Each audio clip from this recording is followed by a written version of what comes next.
Oke, assalamualaikum warahmatullahi wabarakatuh. Jadi di sini saya akan presentasi, namun sebelumnya perkenalkan terlebih dahulu. Perkenalkan nama saya Muhammad Hairus Salih dengan NIM akhir 499.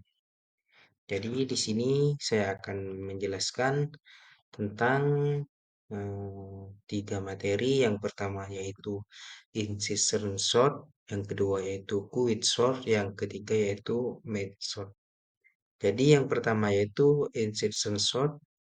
Jadi insertion sort ini adalah algoritma pengurutan yang bekerja seperti kita menyusun kartu di tangan.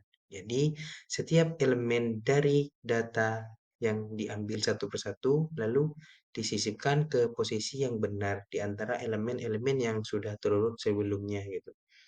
Jadi coba bayangkan kamu itu sedang menyusun kartu remi di tangan ya. Jadi kan awal tangannya kan itu kosong.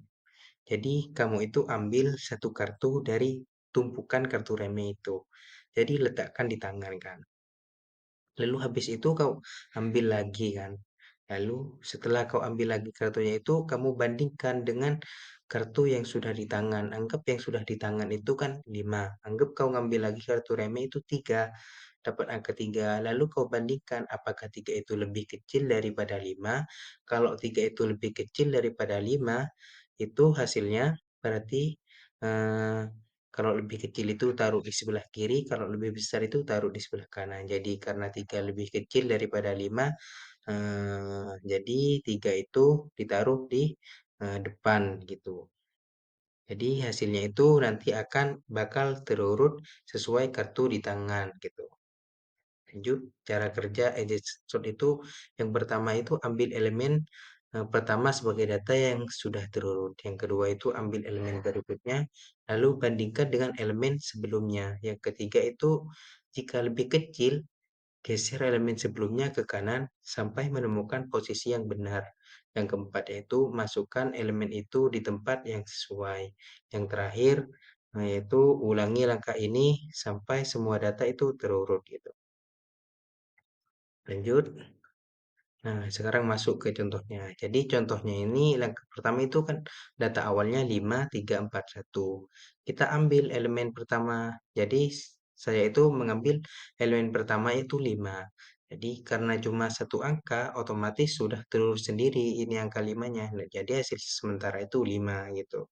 Jadi langkah kedua yang sekarang kita ambil elemen kedua yaitu 3 kan gitu. Jadi kita bandingkan 3 dengan 5. Apakah 3 ini lebih kecil atau lebih besar daripada 5? Kita bandingkan. Nah, ternyata 3 ini lebih kecil daripada 5. Berarti 3 itu harus ditaruh atau disisipkan di depannya 5 atau di sebelah kirinya 5 gitu. Jadi urutannya itu jadi 3, 5, 4, 1 gitu. Lanjut yang ketiga itu langkah yang ketiga ambil elemen yang ketiga. Elemen yang ketiga yaitu kan 4. Jadi bandingkan 4 ini dengan 5. Apabila 4 ini lebih kecil atau lebih besar, kalau lebih kecil taruh disisipkan di depannya 5, kalau lebih besar itu disisipkan di belakangnya 5 gitu. Karena di sini 4 itu lebih kecil daripada 5, berarti 5, 4 ini ditaruh di sebelah kiri gitu. Jadi hasilnya itu akan menjadi 3, 4, 5, dan 1. Lanjut langkah yang keempat. Langkah yang keempat itu ambil elemen yang keempat. Elemen yang keempat apa? Yaitu 1. Kan sisa 1 kan. Jadi 1 ini bandingkan dengan 5 gitu. Apakah saya itu satu ini lebih besar atau lebih kecil gitu. Kalau lebih besar, kalau lebih kecil ditaruh di depan. Kalau lebih besar ditaruh di belakang karena kenyataannya satu ini lebih kecil daripada 5 itu digeser ditaruh di di depannya angka 5 gitu. Angka 5 itu taruh belakangnya angka 1 gitu. Jadi habis itu bandingkan lagi satu ini dengan 4. Kalau 4 ini masih lebih besar daripada satu, digeser lagi satu ini dipindah ke depannya 4 gitu. Nah, lanjut Kita bandingkan lagi dengan 3, apakah satu ini lebih besar daripada 3? Ternyata kenyataannya itu yang benar, satu ini lebih kecil daripada 3, digeser lagi ke depannya 3 gitu. Yang lanjut sampai yang terakhir. Itu kalau sudah tidak ada lagi angka yang mau dibandingkan, berarti ini satu ini ditaruh di paling depan. Jadi urutannya sekarang menjadi 1, 3, 4, 5 dan sesuai urutan gitu. Lanjut. Hmm. Materi yang kedua itu Quicksort. Jadi Quicksort ini adalah algoritma pengurutan yang menggunakan strategi eh, divide and conquer atau bagi dan atasi. Artinya data itu akan dibagi menjadi beberapa bagian kecil berdasarkan satu nilai pembanding atau yang disebut dengan pivot. Lalu setiap bagian itu diurutkan secara rekursif gitu. Jadi yang dimaksud dengan the fit and conquer itu berarti kita itu memecah masalah besar menjadi masalah kecil yang lebih mudah dipecahkan gitu. Lalu hasilnya itu akan digabung untuk membentuk solusi akhir. Coba bayangkan kalau kita itu ingin menyusun tumpuan kertas ya berdasarkan nomor. Jadi kita itu harus pilih satu kertas sebagai acuan atau sebagai pivotnya gitu. Semua kertas itu dengan nomor kan lebih kecil. Jadi kertas itu yang lebih kecil daripada pivot itu letakkan di sebelah kiri, sedangkan nomor kertas itu yang lebih besar taruh di sebelah kanan gitu. Setelah itu kita ulangi prosesnya itu sampai tumpukannya itu semuanya itu terurut gitu. Lanjut ke cara kerjanya Quicksort. Jadi cara kerjanya Quicksort itu yang pertama pilih satu elemen sebagai pivot, ya kayak tadi ya. Yang kedua, pisahkan elemen lain menjadi dua bagian. Nah, kalau kiri lebih kecil, kalau kanan itu lebih besar daripada pivotnya gitu. Urutkan kedua bagian tersebut dengan cara yang sama atau rekursif gitu. Gabungkan hasilnya sebelah kiri dan pivotnya dan sebelah kanan, elemen sebelah kiri, elemen pivot dan elemen sebelah kanan gitu. Lanjut di sini masuk pada contohnya yaitu langkah pertama pilih pivotnya terlebih dahulu. Kan di sini data awalnya kan 5, 3, 8, 4, 2. Kita pilih data awalnya data pivotnya dulu, elemen pivot. Angka mana yang mau dijadiin pivot itu bebas ya. Tapi di sini saya memilih angka pertama yaitu 5 gitu. Langkah kedua yaitu pisahkan data gitu. Sekarang kita pisahkan data jadi dua kelompok berdasarkan pivot gitu. Kita bandingkan apakah 3 ini lebih besar daripada 5? Kalau lebih besar daripada 5 taruh di sebelah kanan. Kalau lebih kecil, taruh di sebelah kiri. Karena 3 lebih kecil daripada 5, taruh di sebelah kiri gitu. Lanjut lagi, 8 bandingkan dengan pivot. 8 apakah 8 ini lebih besar daripada pivot? Ternyata lebih besar, taruh di sebelah kanan. 4 lagi, 4 ini bandingkan dengan pivot dengan 5, apakah 4 ini lebih kecil daripada 5? Ternyata 4 ini lebih kecil daripada 5, taruh di sebelah kiri. Tuh, sama dengan 2 ini, karena lebih kecil taruh di sebelah kiri juga. Dan yang elemen yang kelompok yang kiri itu semua angkanya yang lebih kecil dari 5 yaitu 3, 4, 2. Sedangkan yang kanan angkanya yaitu yang lebih besar daripada pivot itu 8. Jadi hasil sementaranya itu kiri 3, 4, 2, sedangkan pivotnya 5, kanannya 8 gitu. Lanjut yang ketiga yaitu urutkan bagian kiri. Jadi bagian kiri kita urutkan lagi. Jadi di sini karena masih banyak angka di sini di apa kelompok kiri ini jadi belum terurut. Jadi kita ulangi proses quicksort-nya itu. Jadi kita pilih pivot baru. Di sini terserah mau pilih 3, 4, 2 terserah. Tapi di sini saya memilih angka 3 untuk dijadiin pivot. Jadi kita bandingin 4 dengan 3, apakah 4 ini lebih besar daripada 3? Ternyata 4 ini lebih besar, taruh di sebelah kanan. Sedangkan 2 ini lebih kecil daripada pivotnya yaitu 3, taruh di sebelah kiri.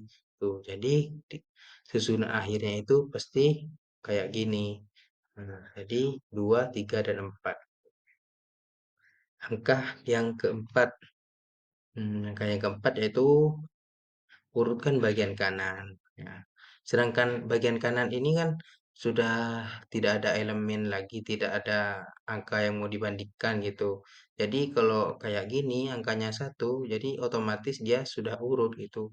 Jadi langsung saja taruh di belakangnya pivot gitu. Kalau masih ada ya, kita harus bandingin kayak tadi juga, pilih pivot gitu juga. Langkah 5 yaitu gabungkan semua sekarang. Jadi kita gabungkan dari hasil yang kiri tadi 2, 3, 4 dan pivotnya taruh di tengah. Sedangkan apa ya, kelompok yang terakhir itu bagian kanannya taruh di akhir. Jadi hasil akhirnya itu bakal terurut menjadi 2, 3, 4, 5, 8. Jadi itu yang dimaksud dengan grid sort. Lanjut sekarang ke Marge sort. Jadi Marge sort ini juga menggunakan konsep defeat and congruer seperti quicksort, tetapi cara kerjanya itu dengan membagi data menjadi dua bagian kecil, mengurutkannya gitu, lalu menggabungkannya kembali secara terurut.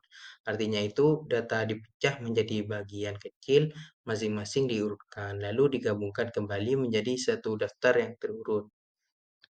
Jadi seperti kalau kamu mau pendaftar nama di dua lembar kertas gitu, secara terpisah ya.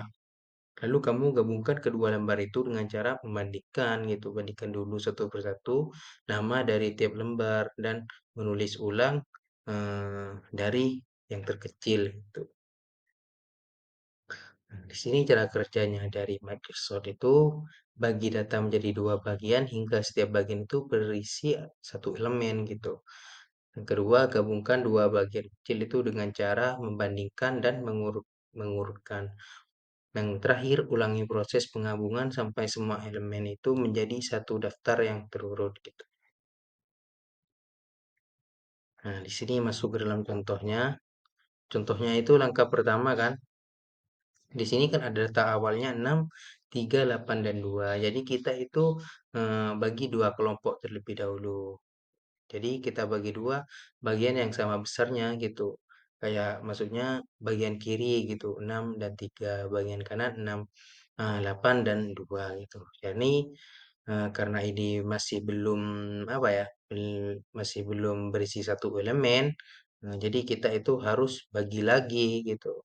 Bagi lagi sampai tersisa satu elemen.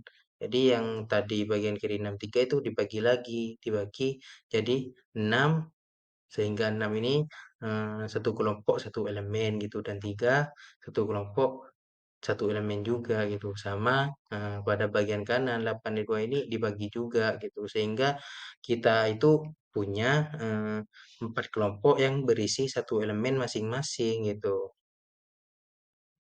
Lanjut, langkah yang ketiga yaitu urutkan dan gabungkan kembali. Nah, kan tadi udah dipisah menjadi satu elemen kan. Jadi sekarang kita gabungkan lagi gitu. Atau yang disebut dengan memulai proses atau penggabungan ya. Gabungkan 6 dan 3. Bandingkan dulu, jangan langsung digabungkan lagi. Nanti kalau langsung digabungkan lagi tidak terjadi Magic Shot gitu. Bandingkan 6 dan 3, apakah 3 ini lebih kecil? Karena 3 ini lebih kecil dari 6, jadi maka hasil urutannya itu 3, 6 gitu, bukan 6, 3 lagi gitu. Selanjutnya gabungkan juga 8, 2. Bandingkan dulu sebelum digabungkan. Apakah 2 ini lebih kecil daripada 8? Karena 2 ini lebih kecil daripada 8. Nah, jadi hasil urutannya itu 2, 8, bukan 8, 2. Jadi sekarang hasil sementara itu kiri 36 sedangkan kanan 28. Langkah yang keempat itu gabungkan dua bagian besar. Jadi bagian besar sekarang kita gabungkan 3 dan 6 dan 28 menjadi satu lihat besar yang terurut gitu. Jadi kita itu bandingkan elemen pertama dari kedua sisi satu persatu gitu. Jadi caranya seperti ini. Jadi langkah pertama itu kita kan memilih 3 dan 2 kan disuruh bandingkan elemen pertama dari yang kiri dan yang kanan. Sedangkan kan yang kiri itu 3, sedangkan kelompok yang kedua dari yang kanan itu 2. Kita bandingin 3 dan 2 mana yang lebih kecil? Ternyata 2 yang lebih kecil. Kita ambil 2. Jadi hasil sementaranya itu 2. Kita bandingin lagi 3 di sebelah kiri dan 8 di sebelah kanan. Bandingin. Karena yang lebih kecil yaitu 3, jadi kita ambil angka 3 dimasukkan ke hasil sementara yaitu menjadi 2 dan 3. Lanjut, langkah yang ketiga yaitu eh, apa ya? Bandingkan lagi 6 di sebelah kiri dengan 8 di sebelah kanan. Karena 6 ini lebih kecil, masuklah ke hasil sementara 2, 3, 6. Itu diambil angka 6. Lebih lebih kecil daripada 8. Yang terakhir, langkah yang keempat itu kan sisa 8. Jadi karena sudah tidak ada yang dibandingkan, jadi 8 ini langsung ditambahkan gitu ke hasil akhir, gitu. Jadi hasil akhirnya itu 2, 3, 6, 8 sehingga terurut gitu. Jadi itu yang dimaksud dengan marge sort. Nah, kesimpulan. Jadi kesimpulannya di sini yang pertama inset sort. Insertion sort itu prinsipnya itu menyisipkan elemen ke posisi yang tepat di antara elemen-elemen yang sudah terurut. Mirip menyusun kartu di tangan. Cocok untuk data kecil atau hampir terurut gitu. Kelebihannya itu sederhana, stabil, dan in place. Kekurangannya kurang efisien untuk data besar itu. Yang pakai pangkat-pangkat itu kurang efisien memakai Edgerton sort. Yang kedua itu quote sort. Prinsipnya itu menggunakan the fit and congruent dengan pivot sebagai pembagi yang sudah saya jelaskan tadi gitu. Jadi kita memilih pivotnya gitu. Mengurutkan bagian kiri dan yang kanan secara rekursif. Cocok untuk data besar di mana memori karena in place dan cepat rata-rata. Kelebihannya itu cepat rata-rata dan in place juga. Kekurangannya itu tidak stabil. Performanya bisa menurun jika pivot itu buruk. Yang ketiga itu Marquesot. Jadi Marquesot itu prinsip itu menggunakan the fit sama ya kayak uh, Quicksort prinsipnya. Tapi di sini beda caranya. Jadi cara belajar SOT itu membagi data menjadi dua bagian, ukuran masing-masing, lalu menggabungkannya secara terurut. Cocok untuk data besar yang membutuhkan kestabilan urutan. Kelebihannya itu stabil, performanya itu konsisten. Jadi ini memakai algoritma order n, log n. Kekurangannya ini memerlukan memori tambahan untuk proses penggabungannya. Gitu. Jadi inilah kesimpulan dari materi 3 tersebut. Jadi sudah selesai apa yang saya presentasikan. Jadi kurang lebihnya saya mohon maaf apabila ada kesalahan itu murni dari saya sendiri. Sedangkan apabila ada kelebihan itu murni dari pertolongan Allah Subhanahu wa taala. Kurang lebihnya mohon maaf. Ihdinas siratal mustaqim. Wassalamualaikum warahmatullahi wabarakatuh.